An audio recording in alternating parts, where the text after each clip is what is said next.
الحمد لله رب العالمين والصلاة والسلام على سيد الأنبياء والمرسلين نبينا محمد وعلى آله وصحبه أجمعين، أما بعد. قال المصنف رحمه الله: واعلم أنه لا يزال الناس في عصابة من أهل الحق والسنة يهديهم الله ويهدي بهم غيرهم ويحيي بهم السنن، وهم الذين وصفهم الله مع قلتهم عند الاختلاف، فقال: وما اختلف فيه إلا الذين أوتوه من بعد ما جاءتهم البينات بغيا بينهم فاستثناهم، فقال: فهدى الله الذين آمنوا لما اختلفوا فيه من الحق بإذنه والله يهدي من يشاء إلى صراط مستقيم. وقال النبي صلى الله عليه وسلم: لا تزال عصابة من أمتي ظاهرين على الحق لا يضرهم من خذلهم حتى يأتي أمر الله وهم ظاهرون.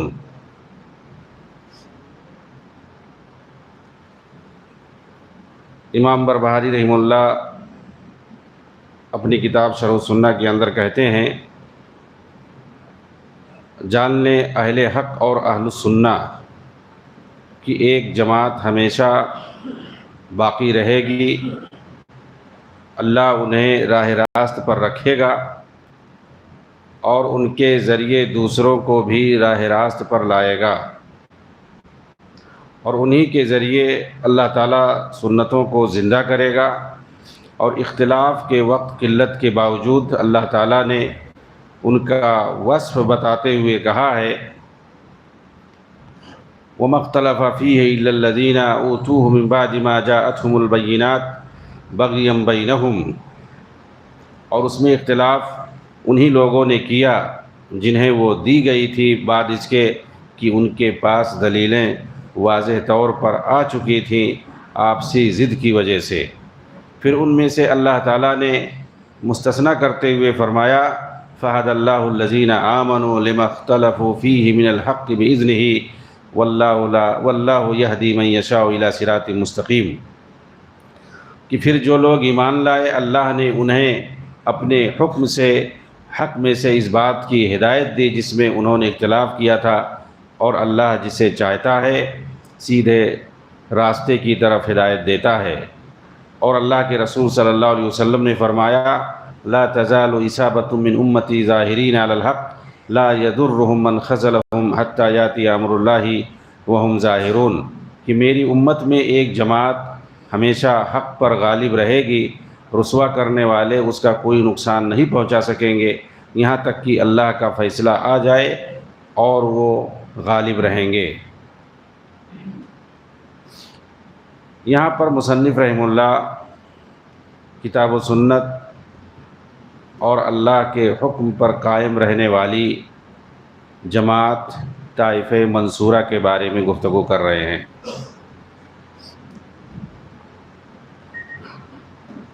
اوپر جو آیت پڑھی گئی ہے اس سے استدلال کرتے ہوئے اور اسی طرح سے اللہ کے رسول صلی اللہ علیہ وسلم کی ایک حدیث سے بھی استدلال کرتے ہوئے، جس میں آپ نے فرمایا: لا تزال طائفة من امتی ظاہرین علی الحق، کہ ایک جماعت ہمیشہ حق پر قائم رہے گی۔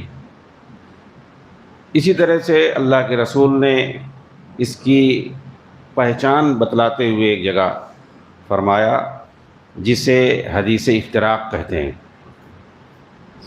یہ حدیث جو ہے اس کو حدیث طائفہ منصورہ کہتے ہیں۔ لا تزال طائفة من امتی ظاہرین علی الحق، کہ ایک جماعت ہمیشہ حق پر قائم رہے گی۔ اور اسی طرح سے آپ صلی اللہ علیہ وسلم نے فرمایا: ستفترق امتی علی 73 فرقہ، کہ میری امت 73 فرقوں میں بڑھ جائے گی۔ اسے حدیث افتراق کہتے ہیں۔ پوری حدیث جو ہے وہ اس طرح سے ہے کہ اللہ کے نبی نے فرمایا: افترقت الیہود علی 71 فرقہ، کہ یہودی 71 فرقوں میں بٹ گئے۔ وافترقت النصارى علی 72 فرقہ، اور جو یہودی تھے وہ 72 فرقوں میں بٹ گئے۔ وستفترق امتی علی ثلاثۃ و سبعین فرقہ، اور میری امت جو ہے 73 فرقوں میں بٹے گی، کلھا فی النار الا واحدہ، ان میں سے صرف اور صرف ایک فرقہ جو ہوگا وہ ناجی ہوگا، یعنی وہ کامیاب ہوگا۔ 73 میں سے ایک فرقہ، فرقہ سے مراد گروہ، جماعت۔ فرقہ کا مطلب کیا ہوتا ہے؟ جماعت ہوتا ہے، گروہ ہوتا ہے۔ تو مطلق طور پر فرقہ کوئی غلط نہیں ہے، فرقہ قابل مذمت بھی ہوگا اور فرقہ جو ہے قابل تعریف بھی ہے۔ اگر وہ حق پر ہے تو قابل تعریف ہے، اس لیے کہ اللہ کے رسول نے فرمایا کہ ان 73 میں سے ایک فرقہ کامیاب ہوگا۔ تو ظاہر سی بات ہے جو حق پر ہوگا، جو کتاب و سنت پر ہوگا، وہ فرقہ قابل تعریف ہے، وہ کامیاب ہے۔ اور 72 فرقے مذموم ہیں جو ہلاکت کا شکار ہوں گے، وہ راہ حق سے بھٹکے ہوئے ہوں گے۔ تو یہ قابل مذمت ہے۔ یہ کون سے فرقے ہوں گے جو 72 ہوں گے؟ یہ وہی جو اوپر حدیث پڑھی گئی کہ صحابہ کی جو جماعت ہے یہ قیامت تک اس کا تسلسل باقی رہے گا، یعنی ایسے لوگ ہمیشہ رہیں گے جو صحابہ کی جماعت کی طرح سے عمل کرتے رہیں گے۔ جو جماعت ہم نے تیار کی ہے اللہ کے حکم سے صحابہ کی شکل میں، اور یہ جیسے دین کو فالو کرتے قرآن اور حدیث کے مطابق، اللہ کے کہنے کے مطابق اور میرے کہنے کے مطابق، ہم نے جیسے دین کو سمجھایا ہے انہیں، یہ جس طریقے سے دین پر چلتے ہیں اسی طرح سے ہمیشہ جو ہے کچھ لوگ رہیں گے جو باقی رہیں گے، اور یہ تسلسل قیامت تک قائم رہے گا، یعنی ختم نہیں ہوں گے۔ صحابہ کی طرح عمل کرنے والے دین پر ہمیشہ قائم رہیں گے، یہ اس کا مراد ہے۔ لا تزالو، لا تزالو کا مطلب جو ہمیشہ چلتا رہے، ہمیشہ باقی رہے۔ طائفتن، ایک جماعت، اور یہ دیکھیے نکرہ ہے مطلب تھوڑی ہوگی اس کی جماعت، اس کی تعداد کب ہوگی؟ طائفتن مانے ایک چھوٹی سی جماعت، منصورہ، لیکن وہ اللہ کی طرف سے مدد یافتہ ہوگی، اللہ کی مدد ہوتی رہے گی اس پر۔ ظاہرین علی الحق، وہ حق پر ہمیشہ قائم رہے گی، غالب رہے گی۔ غالب سے مراد کیا ہے؟ اسلام غالب ہے، ہمیشہ غالب رہے گا۔ ایسا نہیں کہ اسلام خطرے میں، اسلام مغلوب ہو گیا، ایسا ہو گیا ویسا ہو گیا۔ اسلام دلیلوں کی بنیاد پر، حقانیت کی بنیاد پر ہمیشہ غالب رہے گا۔ لِيُظْهِرَهُ عَلَى الدِّينِ كُلِّهِ وَلَوْ كَرِهَ الْمُشْرِكُونَ۔ اللہ نے نبی صلی اللہ علیہ وسلم کو، آخری پیغمبر کو بھیج کر کے دین اسلام کو غالب کر دیا ہے۔ ایسا نہیں کہ اب کوئی آئے گا غالب کرے گا اسے، یا اسلام کو غالب کرنے کے لیے، غلبہ کے لیے آؤ محنت کرو، کوشش کرو۔ یہ سب بیوقوف بناتے ہیں، احمق بناتے ہیں لوگوں کو، دنیا کمانے کے لیے، اپنی دولت چمکانے کے لیے، پیٹ پالنے کے لیے لوگوں کو، نوجوانوں کو احمق بناتے ہیں، بیوقوف بناتے ہیں۔ یہ ساری آیتیں پڑھیں گے، لِيُظْهِرَهُ عَلَى الدِّينِ كُلِّهِ وَلَوْ كَرِهَ الْكَافِرُونَ۔ آؤ دین کے غلبے کے لیے کام کریں، اسلام کے غلبے کے لیے۔ اسلام مغلوب ہے کیا؟ اسلام کمزور ہو گیا ہے کیا؟ یہ اسلام نبی صلی اللہ علیہ وسلم کے آنے کے بعد غالب ہو چکا اور قیامت تک غالب رہے گا، علی الدین کل، تمام ادیان پہ۔ کس وجہ سے؟ اپنی حقانیت اور اپنی حجت اور دلیلوں کی بنیاد پر روز روشن کی طرح عیاں ہو گیا، سارے باطل ادیان پر واضح ہو گیا۔ اسلام لانے کے بعد اللہ کے رسول آئے، سارے جو باطل ادیان تھے سب کا بطلان واضح ہو چکا، جال حق وزحق الباطل۔ یہ اسلام آیا اللہ کے رسول کے ساتھ، جو آپ جو ورژن لے کر کے آئے، اسلام حقیقی تو باقی ہے، قیامت تک رہے گا اور حضرت آدم سے چلا آ رہا ہے، لیکن اللہ کے رسول صلی اللہ علیہ وسلم نے جو اس کی حقیقی تصویر پیش کی ہے وہ واضح ہو چکا دنیا کے سامنے، اور جو باطل ادیان تھے ان کا بطلان بھی واضح ہو چکا اور غالب ہو چکا اسلام۔ نبی صلی اللہ علیہ وسلم کے آنے کے بعد ہی،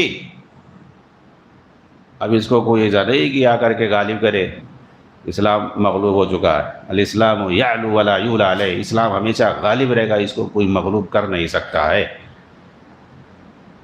شکست کھا سکتے ہیں، مغلوب ہو سکتے ہیں مسلمان، جو اسلام کو صحیح سے ماننے والے نہیں ہوں گے۔ مسلمان مغلوب ہو سکتے ہیں، دین اسلام کا دعویٰ کرنے والے، جھوٹے دعویٰ کرنے والے جو شرک اور بدعات پہ ہوں گے، خرافات پہ ہوں گے، گمراہیوں کا شکار ہوں گے، وہ مغلوب ہو سکتے ہیں، وہ شکست کھا سکتے ہیں، لیکن اسلام کبھی جو ہے مغلوب نہیں ہو سکتا، نہ شکست کھا سکتا ہے، یہ ہمیشہ غالب رہے گا۔ تو یہ جو حدیث ہے اس کو ہمیں سمجھنے کی ضرورت ہے۔ طائف منصورہ والی حدیث جو ہے کہ اس سے کیا مراد ہے، کون لوگ مراد ہیں؟ صحابہ کی جماعت مراد ہے۔ اللہ کے رسول نے اپنے سامنے جو جماعت تھی اسی کے بارے میں آپ کہہ رہے ہیں یہ جماعت ہے، یہ ہمیشہ باقی رہے گی۔ وہ لوگ تو ظاہر سی بات ہے 100 سال کے اندر سب چلے گئے دنیا سے، تو وہ تھوڑی بھی یہی نہیں باقی رہیں گے۔ یہاں مراد کیا ہے؟ اس طرح عمل کرنے والے ہمیشہ باقی رہیں گے، ہمیشہ قیامت تک باقی رہیں گے۔ بعض روایتوں میں ہے یہاں تک کہ قیامت آ جائے، حتی یاتی امر اللہ وہم کذالک، یہاں تک کہ اللہ کا فیصلہ آ جائے، یعنی قیامت آ جائے، صبح قیامت تک یہ جماعت باقی رہے گی صحابہ کی۔ یعنی ایسے لوگ قیامت تک رہیں گے جو صحابہ کی طرح سے دین پر عمل کریں گے، ان کے سامنے صرف اللہ کی کتاب ہوگی اور نبی کی سنت ہوگی، کیونکہ اللہ کے رسول نے اپنے آخری وقت میں فرمایا تھا ترکت فیکم امرین، 2 چیزیں چھوڑ کر کے جا رہا ہوں، اس کو مضبوطی سے تھامے رہو گے کبھی گمراہ نہیں ہوگے۔ لن تضلوا ما ان تمسکتم بہما کتاب اللہ و سنتی، اللہ کی کتاب ہے اور میری سنت ہے۔ تو یہ کون سی جماعت ہے؟ اللہ کے رسول نے کسی کا نام نہیں لیا ہے، پارٹیکولر کسی کا نام نہیں لیا ہے، تو نام لینے کی ضرورت بھی نہیں ہے۔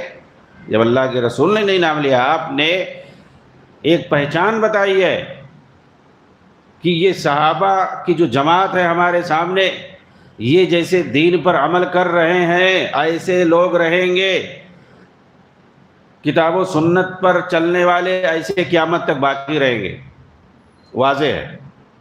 اور یہ جو حدیث افتراق ہے جس میں 73 فرقوں کا ذکر ہے، آپ نے اس میں بھی کوئی پارٹیکولر کسی کا نام نہیں لیا ہے، آپ نے اس میں بھی پہچان بتلائی ہے۔ وہ پہچان صحابہ کرام نے جب پوچھا کہ اللہ کے رسول وہ کون لوگ ہوں گے، وہ کون لوگ ہوں گے جو کامیاب ہوں گے، وہ کون سی جماعت ہوگی، تو آپ نے کوئی نام لے کے نہیں فرمایا، بلکہ کہا من کان علی ما انا علیہ اليوم واصحابی، یہ وہ لوگ ہوں گے جو اس منہج اور طریقے پر چلیں گے، دین پر عمل ویسے ہی کریں گے جیسے میں کر رہا ہوں میرے صحابہ۔ آپ نے اپنے ساتھ اپنے صحابہ کو بھی آئیڈیل بتایا ہے، یعنی صحابہ جو ہیں ہمارے لیے آئیڈیل ہیں۔ آپ نے اپنے صحابہ کا بھی نام لیا ہے کہ اس طرح جو چلیں گے،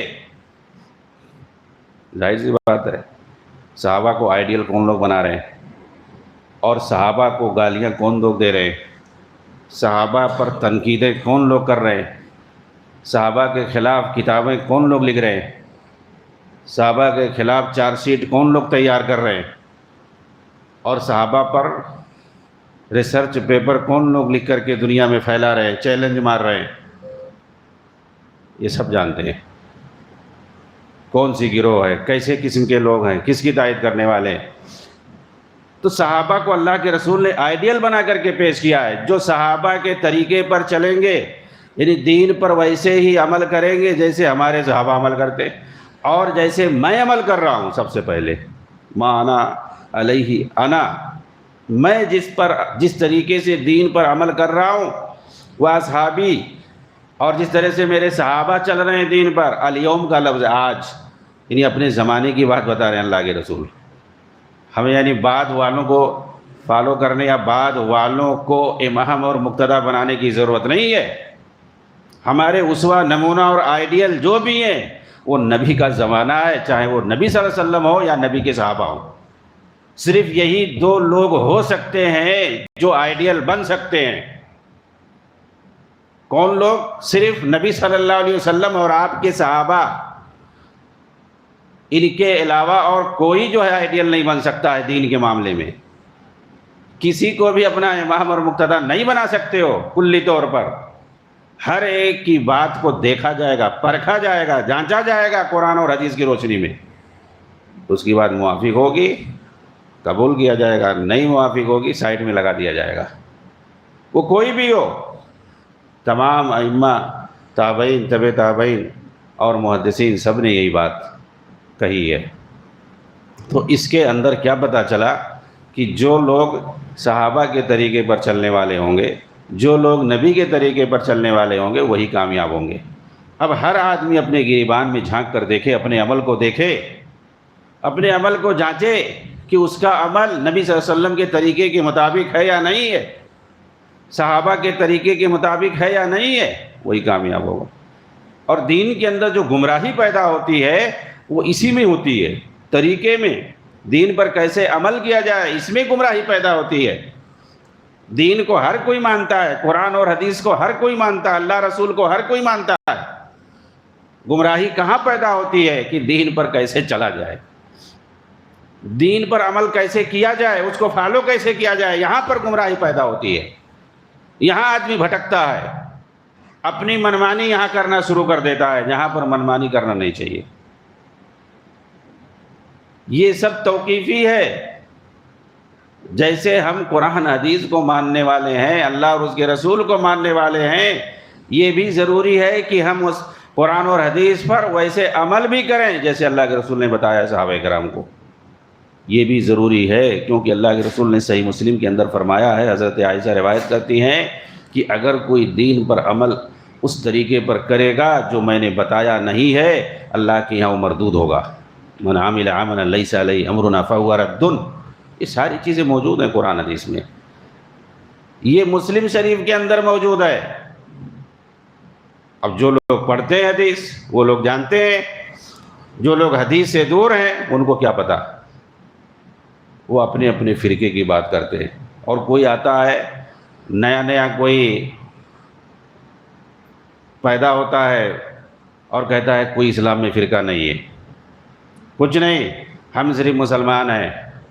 اپنی جو ہے عقل کی بات کرنا شروع کر دیتا ہے. پتہ چلتا ہے وہ ریشنلسٹ ہو جاتا ہے، معتزلہ ہو جاتا ہے. پتہ چلتا ہے کہیں اللہ کے اسماء اور صفات میں تعویل کرتا ہے. پتہ چلتا ہے کہیں گستاخ صحابہ کا ساتھ ہو جاتا ہے، کبھی خمینی کی تعریف کرنے لگتا ہے. الگ الگ گمراہی کا شکار ہوتا ہے، الگ الگ جو ہے جوکر بن کر کے موجودہ دور میں نکل رہے ہیں اسلام کا ٹھیکیدار. پوری زندگی 25 سال، 30 سال، 40 سال وہ کسی دوسرے فیلڈ میں رہتے ہیں، کھپا دیتے ہیں، ڈاکٹری کرتے ہیں، انجینئرنگ کرتے ہیں یا دوسرے فیلڈ میں رہتے ہیں. اچانک یا تو اپنے فیلڈ میں فیل ہو جاتے ہیں، کچھ ہو جاتا ہے، اور وہ کچھ کتابوں کا سیلف اسٹڈی کر لیتے ہیں، مطالعہ کر لیتے ہیں ادھر ادھر، انگریزی میں، اردو میں، جو بھی زبان جانتے ہیں، اور اس کے بعد ٹوپی لگا لیں گے، ٹائی لگا لیں گے، یا جو بھی کوئی بھی لباس پہن لیں گے سمجھ میں آئے کہ ہاں.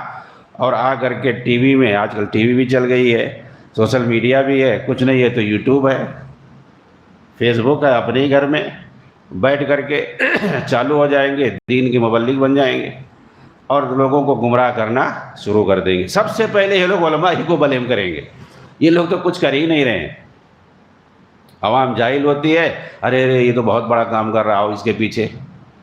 پتہ چلتا ہے شروع میں قرآن حدیث کا نام، اس کے بعد بڑی جو فالوور ہو جاتی ہے، پھر اس کے بعد وہ اپنا ایجنڈا پیش کرتا ہے علی مرزا کی طرح سے، اور کہتا ہے کہ محرم میں جب محرم کا وقت آئے تو 10 دن جو ہے سوگ منانا یہ واجب ہے، کالا کپڑا پہن کر کے. اور شیعہ بھی مسلمان ہیں ہماری طرف سے، ہماری طرح سے، اور وہ تو اہل بیت سے سب سے زیادہ محبت کرتے ہیں. وہ بھی ہاتھ چھوڑ کر کے نماز پڑھتے ہیں، ان کی بھی نماز صحیح ہے. آپ بھی ہاتھ چھوڑ کے، میں تو ایک وقت ہاتھ چھوڑ کے نماز پڑھتا ہوں ان کی وجہ سے، اور ایک وقت جو ہے ہاتھ باندھ کے نماز پڑھتا ہوں سنیوں کی وجہ سے. بعد میں اپنا ایجنڈا یہ لوگ نافذ کرتے ہیں جب ایک بڑی فالوور، ان کے ایک بڑے تعداد لوگ ان کے ساتھ ہو جاتے ہیں. قرآن حدیث سے جو دور ہوتا ہے اور جو سچے علماء سے دور ہوتا ہے اس کا یہی حال ہوتا ہے. ایسے لوگ آپ دیکھو گے موجودہ دور میں، خاص طور سے ایسے گمراہ قسم کے لوگ یہ سب سے پہلے علماء کو بدنام کریں گے، اور خاص طور سے وہ علماء جو قرآن حدیث کی بات کرتے ہیں. اور ایسے گمراہوں کو ایکسپوز کرتے ہیں، ان کو یہ سب سے پہلے بلیم کریں گے، ان کو یہ سب سے پہلے الٹا سیدھا کہیں گے، برا بھلا کہیں گے۔ مقصد کیا ہوتا ہے ان کا؟ تاکہ نوجوانوں کو ان سے دور کر دیا جائے، ان سے کاٹ دیا جائے، قرآن حدیث سے دور ہو جائیں گے، پھر ان کو جیسا چاہو ویسا بیوقوف بناؤ، ویسا احمق بناؤ، ان کا برین واش کر کے جہاں چاہو جیسا یوز کرو۔ جی ہاں، ان کی دنیا آخرت سب تباہ کر دو۔ اگر ان کو کہہ دو برین واش کر کے کہ تم اپنے جسم میں بم باندھ کر کے پھٹ جاؤ کہیں بھی، یہ تیار ہو جاتے ہیں، جنت میں فوراً بھیج دیتے ہیں، سرٹیفکیٹ لے کے گھومتے ہیں۔ ایسا لگتا ہے آ گئے جنت اور جہنم کے ٹھیکیدار یہی ہے، انہی لوگوں نے جنت جہنم تیار کیا ہے۔ کسی کو تکفیر کرنا، کافر کہنا، طاغوت کہنا، اور جنت اور جہنم میں بھیجنا، شہید کہنا، یہ سب جو ہے ان کے پاس لکھا رکھا ہے، سارے جو ہے کارڈ کی شکل میں، یہ لو کارڈ شہید کا ہے، یہ جو ہے طاغوت کا کارڈ ہے، یہ ایسا ہے ایسا ہے، سارا کہنا شروع کر دیتے۔ قرآن حدیث کی جو سچی تعلیمات ہے، عقیدہ کیا ہے، اللہ کے رسول نے صحابہ کو کیسا جو ہے سکھایا تھا دین پر عمل کرنے کے لیے، وہ سب کچھ نہیں۔ ادھر ادھر کچھ باتیں سیکھ لیں، ایسے دین آسان ہے کیا؟ اللہ تعالیٰ نے فرمایا فلولا نفر من کل فرقۃ منہم طائفۃ لیتفقہوا فی الدین۔ کچھ لوگوں کو ہونا چاہیے جو گھر سے نکلیں اور دین کو جا کر کے گہرائی سے سیکھیں، اور پھر واپس آ کر کے اپنی قوم کو دین سمجھائیں۔ کچھ لوگوں کو اللہ کے رسول نے اللہ تعالیٰ نے فرمایا ہے فلولا نفر من کل طائفہ، ایک جماعت ہو، کچھ لوگوں کو ہونا چاہیے جو دین کے اندر گہرائی سے تعلیم حاصل کریں اور پھر وہ آ کر کے اپنی قوم کو سمجھائیں۔ ڈاکٹر صاحب کیا کہتے ہیں، اسلام کے اندر کوئی جو ہے یہ مولوی پیشہ نہیں ہے، برہمنیت ہے یہ۔ جیسے یہود و نصارہ عیسائیوں کے یہاں جو پاپائیت تھی، ہندوؤں کے یہاں جو برہمنیت ہے وہ جاگیر سمجھتے ہیں، ایک طبقہ خاص ہے اس کے لیے، ایسے مسلمانوں میں لوگوں نے خاص کر لیا ہے چند لوگ۔ نہیں، یہ کوئی جو ہے مولویت کوئی پیشہ نہیں ہے، سب کو جو ہے اپنا جنازہ پڑھنا چاہیے، اپنا یہ کرنا چاہیے، اپنا وہ کرنا چاہیے، کسی سے نہیں، قرآن پڑھو، اپنے فیصلہ کرو، اپنے چلو، کوئی جو ہے مولوی پیشہ نہیں۔ مطلب کیا یہ علماء سے دور کرنا ہے۔ اللہ تعالیٰ تو خود فرما رہا ہے کہ کچھ لوگوں کو ہونا چاہیے جو دین کو گہرائی سے سیکھے۔ تو دین کے امام ابن تیمیہ نے لکھا ہے کہ جو دین کے عبادات کے واجبی احکامات ہیں وہ تو سب کا سیکھنا ضروری ہے، لیکن دین کے اندر جو گہرائی والا علم ہے ہر چیز کا تفصیلات کے ساتھ، یہ فرض کفایہ ہے، یہ چند لوگوں کا سیکھنا ضروری ہے، جیسا کہ اللہ تعالیٰ نے فرمایا، اور اس کی بڑی فضیلتیں آئی ہیں۔ هل يستوي الذين يعلمون والذين لا يعلمون، جو شریعت کا علم رکھتے ہیں اور جو نہیں رکھتے ہیں دونوں برابر نہیں ہو سکتے۔ انما یخشی اللہ من عبادہ العلماء، جو علماء ہیں وہ اللہ سے سب سے زیادہ ڈرنے والے ہیں۔ قرآن اور حدیث میں بھری ہیں، ہزاروں دلیلیں آپ کو مل جائے گی ایک خاص طبقے کی جن کو اہل علم کہتے ہیں۔ قرآن نے جن کو اہل ذکر کہا ہے، فاسألوا اہل ذکر ان کنتم لا تعلمون۔ اگر نہیں معلوم ہے دین کو گہرائی سے تو جو اہل ذکر ہیں، اہل علم ہیں، ان سے پوچھو یہ اہل علم کون ہے، یہ علماء کون ہے، یہ طالب علم کون ہے جن کا بار بار قرآن اور حدیث کے اندر ذکر آیا ہے، جن کی فضیلت بتائی گئی ہے۔ وہ چھوٹا طائفہ اور گروہ کون ہے جس کو اللہ کہہ رہا ہے کہ جاؤ گھر سے نکلو اور دین کو گہرائی سے سیکھو؟ کون لوگ ہیں؟ یہ وہی لوگ ہیں جن کو ڈاکٹر اسرار جیسے، خمینی کے غلام جیسے لوگ آ کر کے کہتے ہیں کہ کوئی پیشہ نہیں ہے، تاکہ لوگوں کو قرآن حدیث کی گہرائی سے ہٹایا جائے، اور جو لوگ قرآن حدیث کو گہرائی سے جانتے ہیں ان سے دور کیا جائے، نوجوانوں کو، مسلمانوں کو دور کیا جائے، ایسے لوگوں کو دور کیا جائے، خاص طور سے نوجوانوں کو بھڑکایا جائے کہ ایسے لوگوں کے پاس نہ جاؤ جو قرآن حدیث بتاتے ہیں، جو ہم جیسے گمراہوں کو ایکسپوز کرتے ہیں، ہماری لٹیا ڈبوتے ہیں، ایسے لوگوں کے پاس مت جانا۔ اسی لیے ڈاکٹر اسرار کہتے ہیں اہل حدیث یہ سب سے بدترین فرقہ ہے۔ علامہ ابن تیمیہ کو الٹا سیدھا بولتے ہیں، کیوں؟ اور جو صوفی ہے، گمراہ قسم کے لوگ ہیں، ان کا نام جو قبر پرست ہیں، مردہ پرست ہیں، جو صحابہ کے گستاخ ہیں، ایک ایک نام لے کر کے بتائیں گے ہم۔ سب کو بڑی عزت سے نام لیتے ہیں، ان کی تعریفیں کرتے ہیں، ان کی خدمات گناتے ہیں۔ جی ہاں، جتنے گمراہ لوگ ہیں، جتنے زندیق قسم کے لوگ ہیں، صحابہ کو گالی دینے والے ہیں، ان سب کو اللہ کا ولی بتاتے ہیں، نعوذ باللہ۔ ان کے مزارات کو درست قرار دیتے ہیں اور مہدی اور دجال کے بارے میں الٹی سیدھی کہانی سناتے ہیں۔ کیا ہے یہ سب گمراہی ہے۔ ہر چیز میں ڈاکٹر صاحب یہ پیشنٹ کوئی کرے، ارے ایسے تھے ویسے تھے۔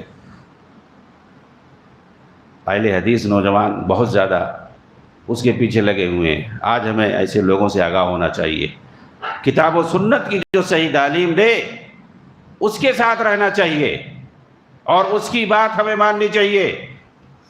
صحابہ کے زمانے میں، تابعین اور تبع تابعین کے زمانے میں جو قرآن حدیث کا درس دیتے تھے، جو قرآن حدیث کا حلقہ لگاتے تھے، ہزاروں کی تعداد میں ان کے پاس رہتے تھے، اور جن کے بارے میں تھوڑا بھی معلوم ہو جاتا تھا کہ اس کے اندر بدعت ہے، اس کے اندر گمراہی ہے، لوگ اس کو دور لگا دیتے تھے، بھگا دیتے تھے، سائڈ میں کر دیتے تھے، وہ بدنام رہتا تھا۔ آج گمراہوں کو سب سے زیادہ پالا جاتا ہے، سب سے زیادہ۔ حضرت عبداللہ ابن عباس کا خانہ کعبہ میں وہاں درس کا حلقہ چلتا تھا، وہ چاروں طرف گھوم گھوم کر کے سمجھاتے تھے، اتنا بڑا ان کا حلقہ تھا۔ عبداللہ ابن مسعود ہیں، حضرت انس بن مالک ہیں، کوفہ کے اندر، بصرہ کے اندر ان کا حلقہ درس چلتا تھا۔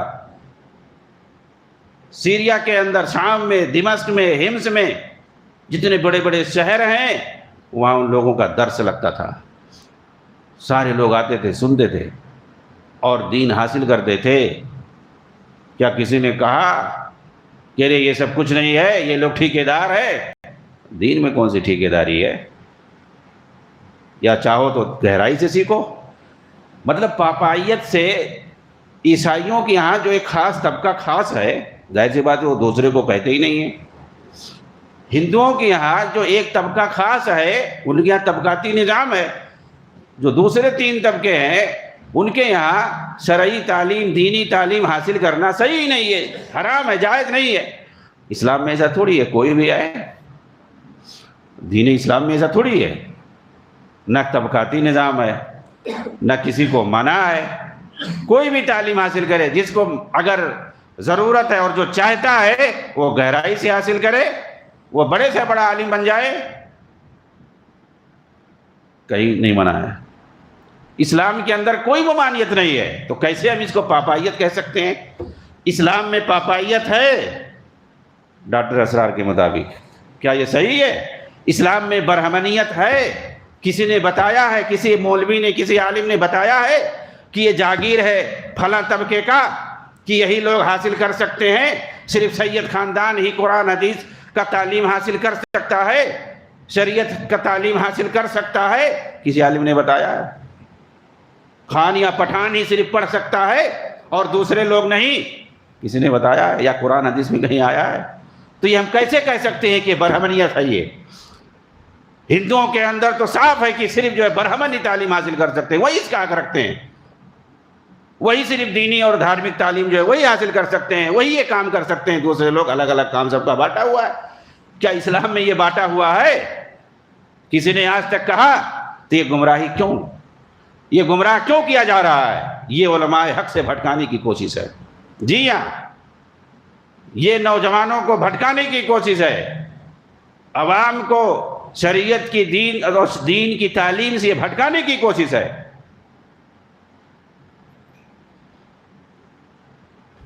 اس لیے ایسے گمراہوں سے ہمیں آگاہ رہنا چاہیے۔ اللہ کے رسول صلی اللہ علیہ وسلم فرماتے ہیں، ان اللہ یبعث لهذه الامه على رأس كل 100 سنة من يجدد لها دينها۔ اللہ رب العالمین اس امت کے لیے ہر صدی کے اندر ایک ایسے شخص کو مبعوث کرتا رہے گا جو اس کے دین کی تجدید کرے گا، دین کی تجدید کاری کرے گا۔ دین کے اندر جو خرافات، جو بدعات، جو گمراہیاں لوگوں نے پیدا کر رکھی ہوں گی، ایسے لوگ پیدا ہوتے رہیں گے قیامت تک، جو ان گمراہیوں کو ایکسپوز کریں گے اور بتائیں گے اس کی گمراہی یہ ہے، اس کی بدعات یہ ہے، اس کی خرافات یہ ہے، تاکہ حق واضح ہوتا رہے، حق واضح ہوتا رہے۔ ایسے لوگ قیامت تک پیدا ہوتے رہیں گے، ہر صدی میں آتے رہیں گے جو حق واضح کرتے رہیں گے، بتاتے رہیں گے. یہ حدیث ہے، نبی صلی اللہ علیہ وسلم نے فرمایا ہے، صحیح حدیث ہے کہ حق واضح کرنے والے قیامت تک باقی رہیں گے.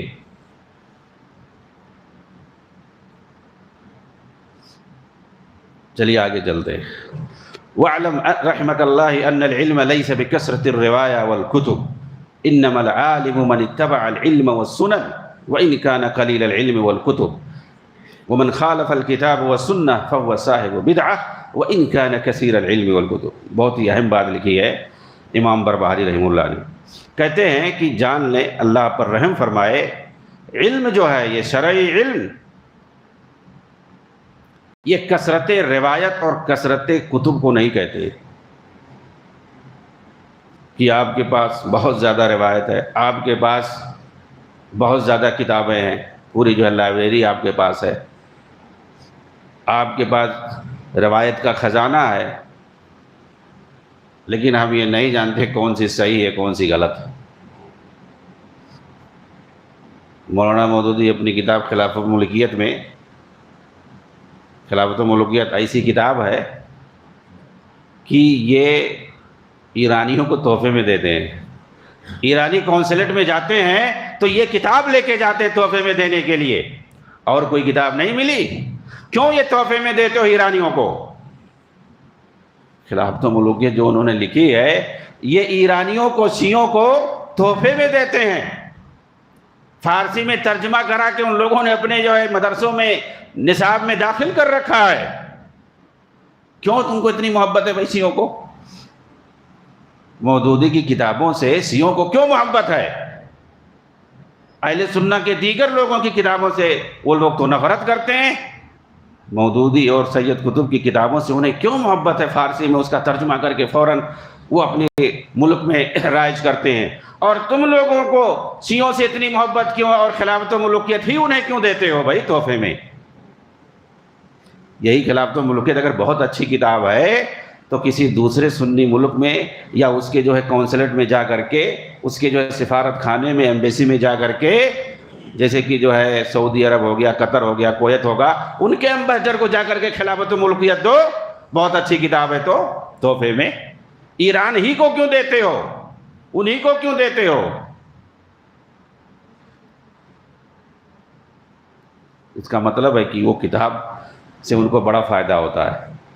وہ دلیل دیتے ہیں، شیعہ رافضی ایرانی دلیل دیتے ہیں کہ ہم کو تم کہتے ہو کہ ہمارے صحابہ کو غلط کہہ رہے ہیں، یہ لو کتاب، یہ تو تمہارے ہیں نا، یہ سنی ہے، یہ تمہارے ہیں.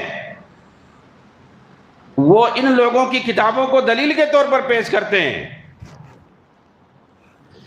کہ جو ہمیں کہہ رہے ہو کہ ہم جو ہے صحابہ کو غلط کہتے ہیں، تو یہ کون ہے بھائی؟ انہوں نے تو کہا ہے. آج انہیں کچھ کہنے کی ضرورت نہیں ہے.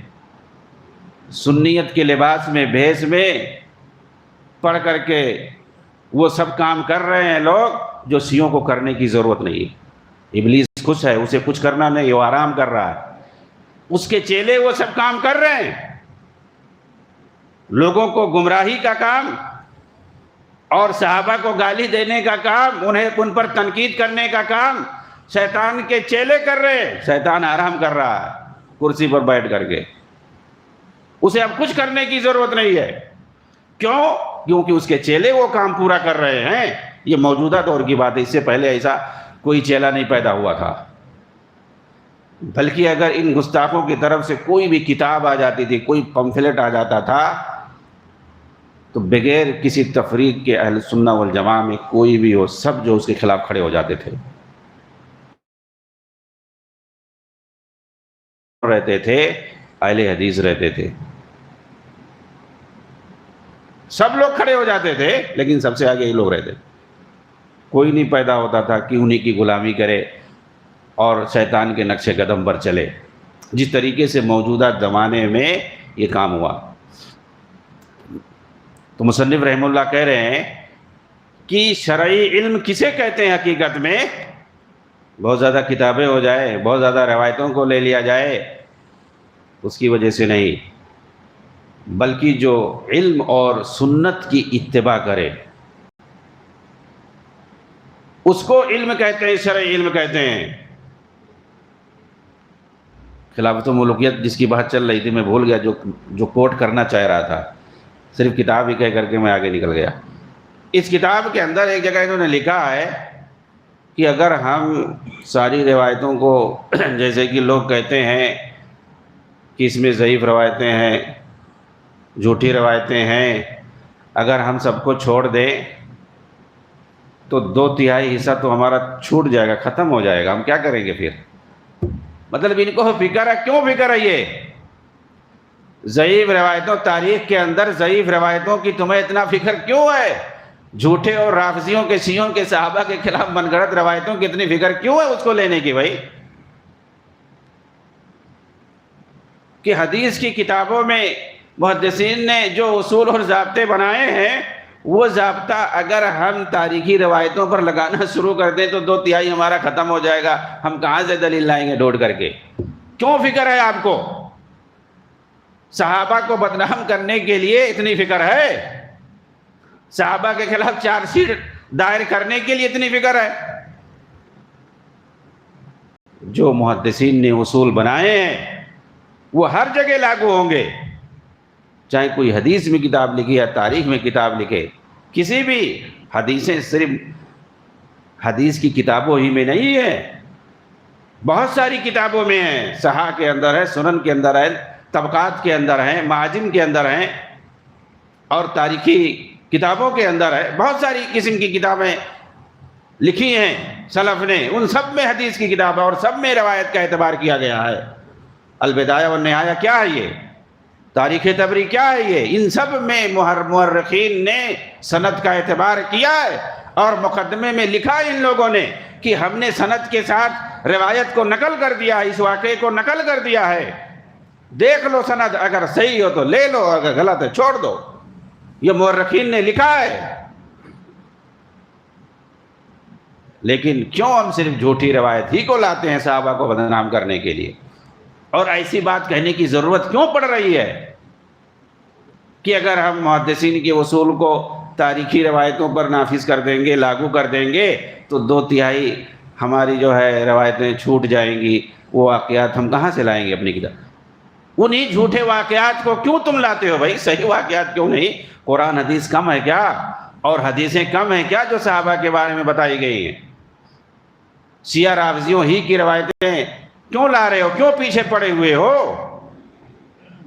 اس لیے کہ ہمیں گستاخ صحابہ کی وکالت کرنی ہے، خمینی کی وکالت کرنی ہے۔ اس وجہ سے انہوں نے صاف صاف لکھا ہے اس کتاب کے اندر، غالباً یہ 320 نمبر صفحہ میں، کہ ابن تیمیہ نے کتاب لکھی ہے صحابہ پر، ٹھیک ہے؟ ایک بہت بڑے عالم گزرے ہیں ان سے بھی پہلے، قاضی ابو بکر ابن العربی اندلس کے، انہوں نے کتاب لکھی ہے صحابہ کے دفاع میں۔ اور اپنے ہندوستان کے اندر شاہ عبدالعزیز محدث دہلوی نے کتاب لکھی ہے تحفہ اثنا عشریہ، بہت معروف کتاب ہے، شیعوں پر لکھی ہے صحابہ کے دفاع میں۔ کہتے ہیں ان سب کی کتابیں میں نے پڑھی ہیں، ان لوگوں نے وکالت کی ایک طرفہ صحابہ کی۔ ہم جو تاریخی روایتوں کو دیکھیں گے، جو حق بات ہوگی وہ ہم لکھیں گے۔ کیا ان لوگوں نے ناحق لکھا صحابہ کا دفاع کر کے؟ صحابہ کا دفاع تو قرآن میں اللہ نے کیا ہے، اللہ کے رسول نے صحابہ کا دفاع کیا ہے۔ اللہ فی اصحابی لا تسبوا اصحابی، مختلف انداز میں اللہ کے رسول نے لوگوں کو سمجھایا ہے کہ ہمارے صحابہ کو کچھ کہنا نہیں۔ اللہ کے رسول نے دیکھا کیسے صحابہ نے آپ کا ساتھ دیا ہے دین کی تبلیغ میں، ساری چیزوں میں، دین کو آگے بڑھانے میں۔ اللہ کے رسول نے صحابہ کا دفاع کیا ہے، سلف صالحین نے دفاع کیا ہے۔ آپ دیکھیں حدیث کی کوئی بھی کتاب دیکھیں، وہاں پر آپ صحابہ کے فضائل اور مناقب پر باقاعدہ ایک چیپٹر ضرور پائیں گے، کتاب المناقب، فضائل الصحابہ۔ کیا یہ لوگ بیوقوف تھے؟ اس میں کیا لکھا ہوا ہے؟ صحابہ کا دفاع کیا ہوا، ان کی فضیلتیں اور ان کے مناقب بیان کیے ہوئے ہیں، اور یہی اصول ہے۔ جیسے اللہ نے صحابہ کی تعریف کی ہے، صحابہ کی فضیلت بیان کی ہے، آپ زیادہ نہیں ایک آیت جا کر کے قرآن کی پڑھ لیں، سورہ فتح کی آخری آیت 29 نمبر، سورہ فتح آیت نمبر 29، وہ ایک آیت آپ پڑھ لیں، آپ کو اندازہ ہوگا کہ اللہ تعالیٰ نے کیسے کیسے تعریف کی ہے۔ نوٹ کر لیں اس آیت کو، سورہ فتح آیت نمبر 29، آخری آیت، محمد الرسول اللہ والذین آمنوا معہ اشداء علی الکفار رحماء بینہم تراہم رکعا سجدا یبتغون فضلا من اللہ ورضوانا۔ اللہ تعالیٰ نے کیسے تعریف کی ہے، ان کی فضیلت بتائی ہے، اور کہا یہ وہ لوگ ہیں جن کا تذکرہ تو انجیل اور تورات میں آیا ہوا ہے۔ یہ جو سلف کہتے ہیں کہ جیسے اللہ تعالیٰ نے آخری رسول کو منتخب کیا ہے، اللہ تعالیٰ نے آخری رسول جیسے منتخب ہیں، برگزیدہ ہیں، ایسے ہی اللہ تعالیٰ نے اپنے آخری رسول کے لیے ساتھیوں کو بھی منتخب کیا ہوا ہے۔ تو صحابہ اللہ کے منتخب کردہ ہیں، تو ان کا دفاع نہ کر کے شریعت کے مطابق جو خمینی کی وکالت کرے، گستاخ صحابہ کی وکالت کرے، آج ایسے لوگ اپنی جماعت کے اندر گھسے ہوئے ہیں۔ ایسے لوگوں کو پہچاننے کی ضرورت ہے۔ صحابہ ہمارے یہاں آئیڈیل ہیں، انہوں نے قرآن اور حدیث کو ہم تک پہنچایا ہے، ذرا بھی ان پر شک ہوگا، اسی لیے ان کے لیے محدثین نے کیا اصول بنایا۔ دیکھیے مولانا مودودی کو اس سے بھی چڑ ہے، محدثین کرام نے اصول بنایا ہے کہ پتہ صرف چل جائے کہ یہ صحابی ہے، اس پر کوئی جرح نہیں کر سکتا ہے، کوئی نکتہ چینی نہیں کر سکتا، خلاص الصحابہ کلہم عدول، یہ انہوں نے اصول بنایا صحابہ کے لیے۔ الصحابہ کلہم عدول، صحابہ سب کے سب عادل ہیں، انصاف پسند ہیں، حق گو ہیں، قابل اعتماد ہیں، بھروسہ کے لائق ہیں۔ صحابی ہونا بس اب اتنا کافی ہے کہ اب اس پر کچھ نہیں کہہ سکتے ہیں، ہم اس پر ہم کوئی نکتہ چینی نہیں کرتے۔ صحابی کے علاوہ دوسرا کوئی تو دیکھو اس پر صفحہ کے صفحہ لوگ سیاہ کر دیتے ہیں محدثین، اس کو علم الرجال کہتے ہیں۔ علم الرجال کی کتابیں پڑھیں گے تو پتہ چلے گا، جو چین آف نیریشن ہوتا حدیث کے اندر، جس کو سند کہتے ہیں، وہ پورا جو ہے روایت کرنے والے، حدیث کو روایت کرنے والوں کی پوری سند ہوتی ہے، ان سارے لوگوں پر بحث کی جاتی ہے، جرح کی جاتی ہے، تب جا کر کے وہ حدیث کا پتہ چلتا ہے کون سی ہے۔ لیکن اگر صحابی ہے اس پر کوئی جرح نہیں ہے، اور یہ کہتے ہیں وہ بھی آدمی تھے، ہم بھی آدمی، ہماری طرح سے وہ بھی تھے، یہ تو کسی نے نہیں کہا، تم آج 20ویں صدی میں آ کر کے کہہ رہے ہو وہ بھی ہماری طرح سے۔ کیوں یہ کہہ رہے ہیں؟ کیونکہ صحابہ کے گستاخوں کی ٹولیوں کے ساتھ اتنا تو نہیں کہہ سکے کہ وہ مرتد ہیں، سب کافر ہیں، لیکن یہاں تک تو پہنچ گئے ہماری طرح۔ کسی نے کہا ہماری طرح نہیں ہے، بلکہ اللہ تعالیٰ نے خود کہا یہ دوسروں کی طرح سے نہیں ہے، ان کا مقام ہی کچھ اور ہے۔ اور 20ویں صدی میں آ کر کے بول رہے ہو کچھ کتابوں کا مطالعہ کر کے، اور ہیگل اور ڈیوڈ ہیوم کے جو ہے فلسفہ کو پڑھ کر کے عقل پرستی میں مبتلا ہو کر کے کہہ رہے ہو وہ بھی ہماری طرح سے۔ اور کوئی حدیث اگر سمجھ میں نہ آئے تمہاری کھوپڑی میں تو کہہ دو ارے وہ اللہ کے رسول کچھ بیان کر رہے تھے، وہ انہوں نے کچھ اور سمجھ لیا۔ صحابہ پر اس طریقے سے تنقید کرنا اور ان کی روایت کردہ حدیث کو جو کہ بخاری میں موجود ہے اس کا انکار کر دینا کہ اللہ کے رسول کچھ بیان کر رہے تھے اور یہ صحابی جو تھے انہوں نے کچھ اور سمجھ لیا اور بیان کر دیا، نعوذ باللہ۔ کسی نے تو نہیں کہا، سب نے مانا۔ آج 20ویں صدی میں تمہاری عقل جو ہے اتنی بڑی ہو گئی کہ ایک صحابی پر جو ہے صحابی رسول پر یہ تنقید کر رہے ہو، بلیم کر رہے ہو، جنہوں نے 5775 حدیثیں روایت کی ہیں۔ وہ ساری حدیثیں کیا ہوں گی اگر ایسا کہو گے؟ تم اس حدیث کو کہہ رہے ہو، دوسرا آئے گا کہے گا ارے وہ تو ایسے اللہ کے رسول کچھ کہہ رہے تھے، انہوں نے کچھ سن لیا ہوگا۔ ایک حدیث میں تم شک کر رہے ہو، انہوں نے جو 5000 سے زیادہ حدیثیں روایت کی ہیں اس کا کیا ہوگا؟ سب خطرے میں ہو جائیں گی، سب مشکوک ہو جائیں گی۔ اس لیے ہمیں سوچنا چاہیے جب صحابہ کا ذکر آئے، اسی لیے سلف نے اصول بنایا ہے الکف فیما شجر بینہم، ان کے ہم فضائل بیان کریں گے، لا نذکرہم الا بخیر، ان کا ذکر آئے تو ہم خیر کے ساتھ یاد کریں گے، ان پر ہم تان و تشنیع نہیں کریں گے، بلکہ سلف نے لکھا ہے عقیدے کی کتابوں میں عقیدہ تحاویہ پڑھنے صرف کافی ہے۔ کہ ان کا ہم ذکر کریں گے خیر کے ساتھ، اور ہم برائی اور عیب کبھی نہیں کریں گے ان کی، برائی اور عیب کبھی نہیں کریں گے ہم ان کی، اور جو ان کی برائی کریں گے، کیا لکھا، جو ہم ان کی برائی کریں گے ان کے ہم ساتھ کبھی نہیں رہیں گے۔ صحابہ کی جو برائی کریں گے ہم ان کے ساتھ کبھی نہیں رہیں گے۔ آج ان کے ساتھ نہ رہنے کی بات کرو تو کہتے ہیں یہ تو امریکی پٹھو ہے، یہ یہودی ہے۔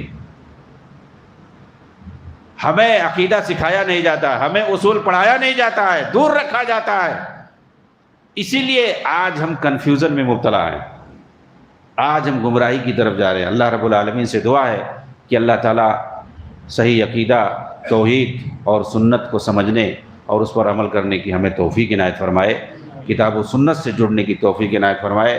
اللہ رب العالمین ہمارے روزہ، نماز اور دیگر اعمال خیر کو قبول فرمائے، ہماری غلطیوں کو معاف کرے، ہمارے تمام گناہوں کو معاف فرمائے۔ وآخر دعوانا ان الحمدللہ رب العالمین۔